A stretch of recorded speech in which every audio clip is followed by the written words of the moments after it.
In the heart of Andarama, a village known for its fertile lands and wise elders, a young girl named Tisila lived a peaceful life with her father, Baba Kwame. She was a kind-hearted girl, always helping others and treating everyone with respect. Her mother had passed away when she was very young, leaving her in the sole care of Baba Kwame, who loved her dearly. As time went on, Baba Kwame felt that Tisila needed a mother's guidance, so he remarried a woman named Zalika. She was a woman of striking beauty, and she brought along her own daughter, Ayanda, a girl close in age to Tisila. At first, Zalika seemed warm and caring, speaking sweetly to Baba Kwame and treating Tisila with kindness. She would braid Tisila's hair, tell her stories, and assure Baba Kwame that she would love his daughter as her own. For a while, the household was peaceful, and Baba Kwame believed he had made the right choice. But everything changed once Zalika secured her place in the home. The moment Baba Kwame was away on his frequent trading journeys, her kindness disappeared like a fading shadow. She started treating Tisila as a servant rather than a daughter. The girl was forced to wake up before dawn to sweep the compound, fetch water, cook meals, and wash clothes. Meanwhile, Ayanda was treated like a princess, never lifting a finger to do any work. If Tisila ever made a mistake, Zalika would scold her harshly, or even refuse to give her food for the night. Tisila endured it all in silence, hoping that her father would return soon and set things right. But each time Baba Kwame came home, Zalika would put on her mask of kindness, acting like a devoted wife and stepmother. She would praise Tisila in front of him, saying, "She is such a good girl, always helping me take care of the home." Baba Kwame, unaware of what was really happening, would smile and thank Zalika for being such a caring wife. The villagers noticed Tisila's suffering, but Zalika was a woman of influence. She had strong connections with the village elders and knew how to twist words in her favor. If anyone questioned her, she would simply say that she was teaching the girl discipline, making her strong for the future. Out of fear of offending her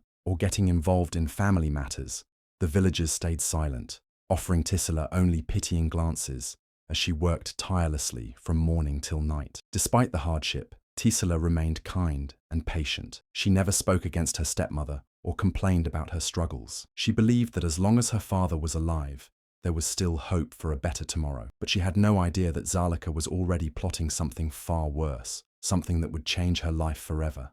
From the moment Baba Kwame left for his trading journeys, Tisila's life became one of endless suffering. Zalika, who once pretended to be kind, now treated her like a mere servant. Every morning, before the sun even rose, Tisila was forced out of bed to sweep the compound, fetch water from the faraway stream, and prepare breakfast for the household. While she worked tirelessly, Ayanda remained in bed, waking only when the food was ready. Zalika would serve her daughter first, giving her the best portions, while Tisila ate whatever was left, if there was anything at all. As days turned into weeks, the cruelty only worsened. If Tisila made even the smallest mistake, spilling a little water, burning the food slightly, or failing to finish her chores fast enough, Zalika would punish her.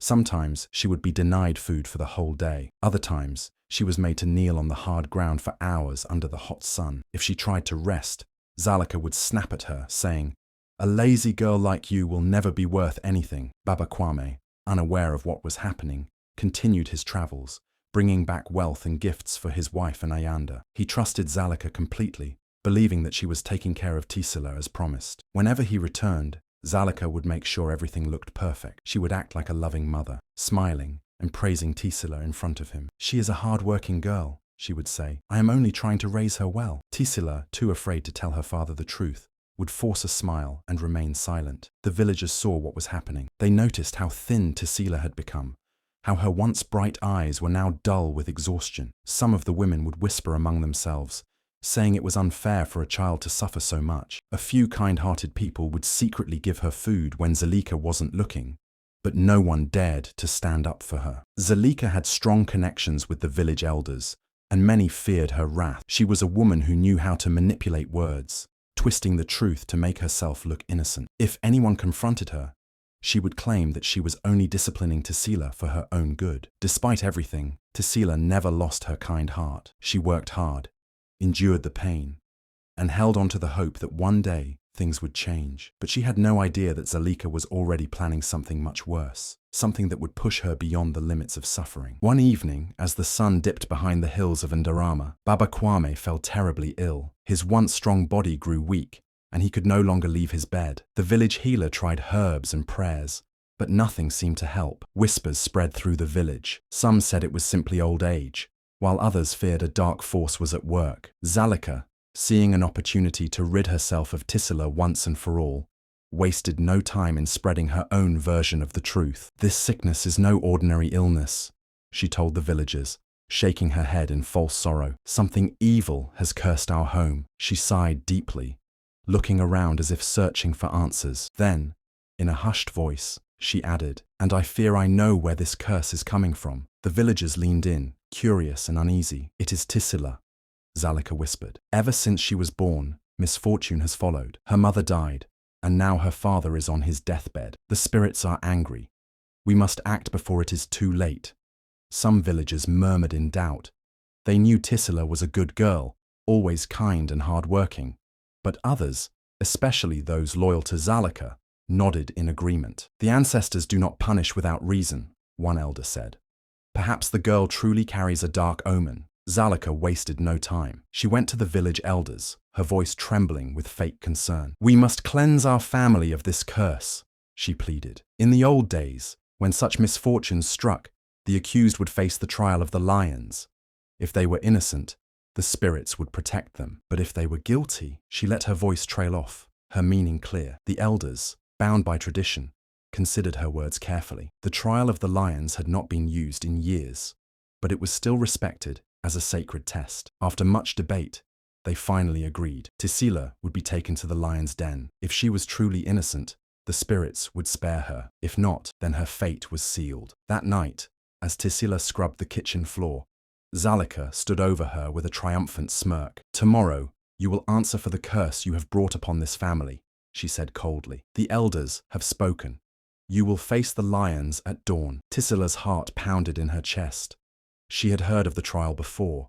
No one had ever survived it. Her stepmother had finally succeeded in her plan to get rid of her. Tears filled her eyes, but she refused to let them fall. Deep inside, she still clung to hope. Perhaps, just perhaps, the ancestors had a different plan for her. At dawn, the village of Ndarama was silent, heavy with an air of unease. A crowd had gathered, their faces filled with both fear and sorrow. In the center of it all stood Tisila, her hands bound tightly with rough ropes. Two village guards flanked her, their grips firm as they led her down the dusty path toward the sacred lion's den. The journey was long, taking them deep into the heart of the forest, where ancient trees stood tall and thick vines covered the ground. Tisila's heart pounded in her chest, but she held her head high. She would not give Zalika the satisfaction of seeing her break. She could hear the whispers of the villagers around her. Some pitied her, their voices soft with regret. "The poor girl," one woman murmured. "She has done nothing wrong." Others, however, stayed silent, too afraid to challenge the elders' decision. Ahead of them, the lion's den came into view, a deep, dark pit carved into the earth, its edges lined with jagged rocks. Inside, the great beasts lurked in the shadows, their golden eyes watching, their powerful bodies moving with slow, steady grace. No one had ever entered this den and returned alive. It was said that those who were truly innocent would be spared, but no one had seen such a miracle before. Standing proudly beside the pit, Zalika wore a cruel smile, her arms crossed in satisfaction. "It is time," she announced, her voice loud and firm. "The ancestors will judge her today." She turned to the guards and nodded. Without hesitation, the guards grabbed Tisila and dragged her to the edge of the pit. The moment before they pushed her in, she took a deep breath, closing her eyes for a brief second. Then, with a rough shove, she tumbled down, her body hitting the hard earth below. The crowd gasped. Some turned away, unable to watch. Others held their breath, waiting for the lions to attack. For a moment there was only silence. Tisila hit the ground hard, the air rushing from her lungs as she struggled to push herself up. The pit was deep, the walls rough and too high to climb. She could feel the earth beneath her hands, dry and scattered with bones, remnants of those who had been thrown in before her. The scent of the lions was thick in the air, a mixture of dust and raw power. From the shadows, the great beasts emerged, Their golden eyes gleamed in the dim light, their massive paws moving silently over the ground. The largest of them, a male with a thick, dark mane, let out a low growl that rumbled through the pit. Tisila froze, her heart pounding in her chest. She knew this was the moment she was supposed to die. The lions moved closer, their breath hot against her skin as they sniffed her. The crowd above held their breath, expecting the attack. A woman covered her face, unwilling to watch. Zalika smirked, already turning away, confident that her plan had succeeded. But then, something unbelievable happened. The lions did not pounce. They did not sink their sharp claws into her flesh. Instead, they lowered their heads and sat around her, their tails flicking lazily. The great male let out a deep sigh and rested his head on his paws, as though he had lost interest. The others followed, some licking their fur, others stretching in the warm sun that now shone into the pit. Gasps echoed from the crowd. People leaned forward, their eyes wide with disbelief. "The lions, they are not attacking her," someone whispered. Among the onlookers stood Grandmother Abeni, the oldest and wisest elder of Undarama. Her wrinkled face, usually calm, was now filled with astonishment. She stepped forward, lifting her staff high into the air. "This is no ordinary girl," she declared, her voice strong and sure. "The ancestors have spoken. They have protected her. She is not cursed. She is blessed." A murmur spread through the crowd. People glanced at one another, unsure what to believe. For years, the trial of the lions had meant certain death. Never before had anyone survived. If the spirits had saved Tisila, then surely she was innocent. Zalika's face turned pale. This was not what she had planned. Desperate, she stepped forward, her voice shaking. This is a trick. The lions must not be hungry. We should." But Grandmother Abeni silenced her with a sharp look. "The spirits do not lie," she said firmly, "and neither do the ancestors. The girl lives because she is meant to live." The villagers nodded in agreement, their fear turning to awe. Tisila, the girl who had been cast away as a curse, had been embraced by the fiercest creatures of the land. Zalika's face twisted in shock and fury as she watched the lions calmly resting around Tisila. This was impossible. No one had ever survived the trial of the lions. How could this girl, this useless girl, be the first? Her hands clenched into fists as the villagers gasped in amazement, their fear now turning into admiration. "This is a trick," Zalika suddenly shouted, stepping forward. Her voice was sharp with desperation. "The lions must not be hungry. That is the only reason they spared her." She turned to the elders, her eyes wild. "You cannot take this as a sign. We must not let her stay in this village. She is dangerous. She must be exiled." The crowd fell silent.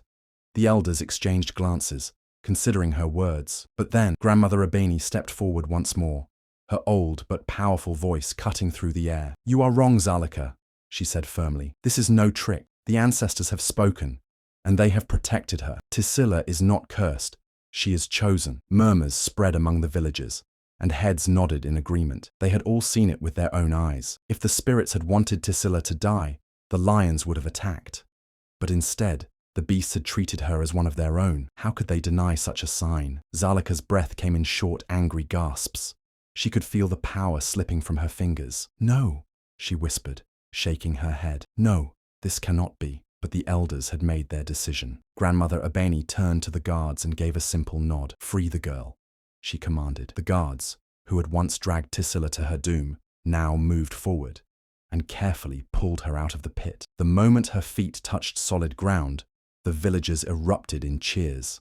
Some clapped, others bowed their heads in respect. Zalika could only watch, frozen in rage, as Tisila, whom she had tried to destroy, was lifted high in the eyes of the people. The elders surrounded her, welcoming her among them. "You will stay with us," Grandmother Abeni told her gently. "You will learn the ways of wisdom, for the spirits have great plans for you." Zalika's nails dug into her palms.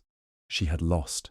Not only had Tisila survived, but she had been given a place of honor. The power she had once held over the village was crumbling before her eyes. And for the first time in her life, Zalika felt fear. Tisila was given a place of honor among the elders, and under the guidance of Grandmother Abeni, she began a new chapter in her life. Every morning, she woke before the sun, sitting beside the wise old woman as she listened to the teachings of the ancestors.